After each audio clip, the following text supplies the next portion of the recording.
નમસ્કાર અમરેલીની જનતાને.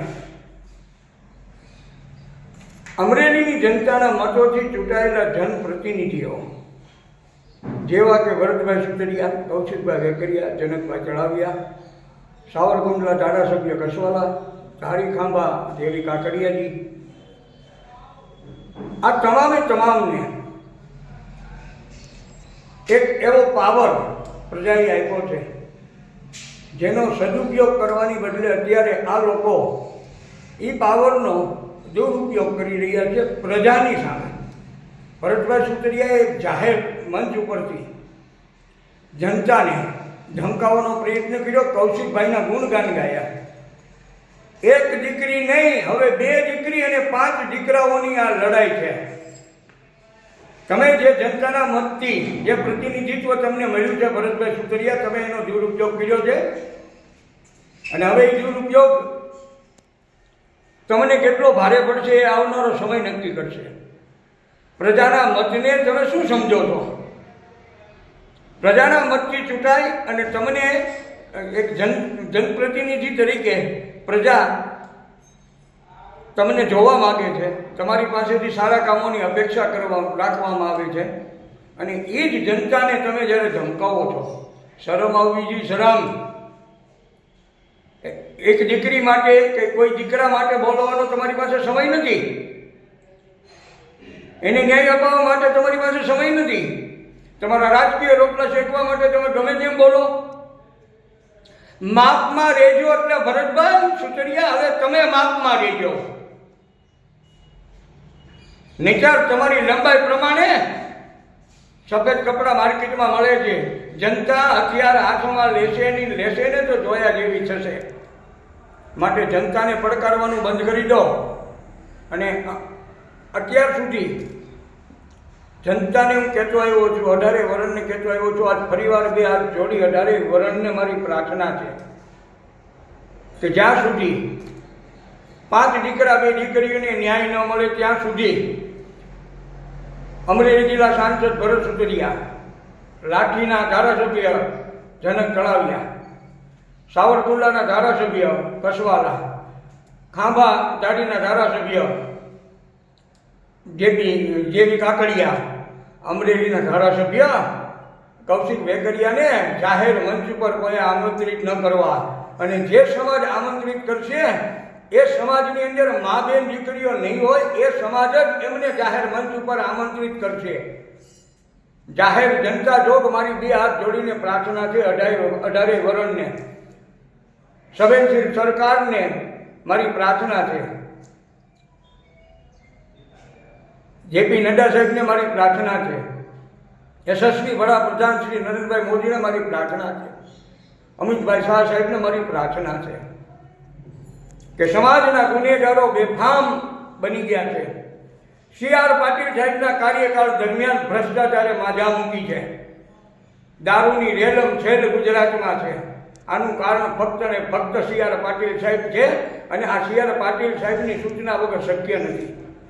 ગુજરાત રાજ્યના મુખ્યમંત્રીને પણ CR પાટીલ સાહેબને પૂછીને પાણી પીવું પડે છે.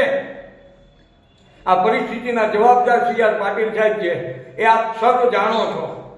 આજની તારીખે ગુજરાત રાજ્યના DIG ગુનેગારો વિરુદ્ધ પગલાં નથી લઈ શકતા. એનું કારણ શું છે? કોણ એને દબાવી રહ્યું છે?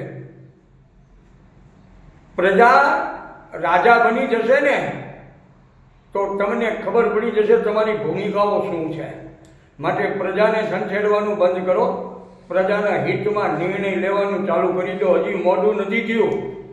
વિશ્વ લેવલે મારી ભારતીય જનતા પાર્ટી અત્યારે ટોપ લેવલની પાર્ટી છે. અસંખ્ય કાર્યકરો આજે પાયાના પથ્થરો હલવા મળ્યા, ડગમગવા મળ્યા છે. કારણ બહારથી આવેલી પ્રજા અત્યારે ભારતીય જનતા પાર્ટીના પાયાના કાર્યકરોને વેર વિખેર કરવા માટે થનગની રહી છે. અત્યારે સ્થાનિક સ્વરાજની ચૂંટણીઓનો માહોલ છે. આ માહોલમાં પણ આપ જોવો છો દરરોજ કંઈક ને કંઈક નવી મેટરો આવે છે. પાયાના કાર્યકરો પાર્ટીથી વિમુખ થતા જાય છે. આનું પરિણામ ભોગવવા માટે પણ તૈયારી રાખજો. સત્યમેવ જયતે, સત્યનો સાથ આપો એવી મૌડી મંડળને પ્રાર્થના છે, મને ફાંસીએ ચડાવી દેવો હોય તો ચડાવી દો, મારા એકના મરવાથી જો મારી પાર્ટી ભારતીય જનતા પાર્ટીના દામનને દાગ લગાડનારાઓને સજા થતી હોય તો હું મરવા તૈયાર છું.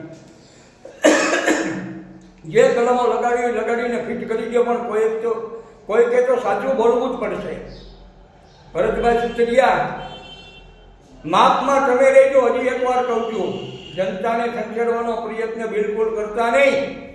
કૌશિકભાઈ વેકરિયાના ગીત ગુણગાન ગાવા હોય તો બંધ બારણે ગાજો, જાહેર મંચ ઉપર આવતા નહીં.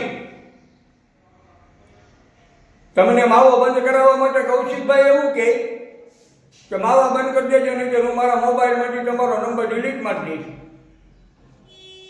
ભરતભાઈ સુતરિયા, ટોડાના પાર્ટીએ બેઠા બેઠા તમે શું કર્યું છે જનતા જાણે છે. જનતાએ ભરતભાઈ સુતરિયાને મત નથી આપ્યો, કમળના નિશાનને મત આપ્યો છે, એટલે હવા કાઢી નાખજો તમારી. તમને કાંઈ હવા હોય તો કાઢી નાખજો. તમારી લોકપ્રિયતાને હિસાબે તમે નથી જીત્યા. ભારતીય જનતા પાર્ટીના કમળના નિશાન ઉપર લોકોએ મતની મહોર મારી છે. અમરેલી જિલ્લામાં હજી એકવાર કહી દો, ભારતીય જનતા પાર્ટીમાં કોઈ વિખવાદ નથી, પણ જે ટિકિટોનું વિતરણ થયું છે એ આજે તમારી સમક્ષ છે.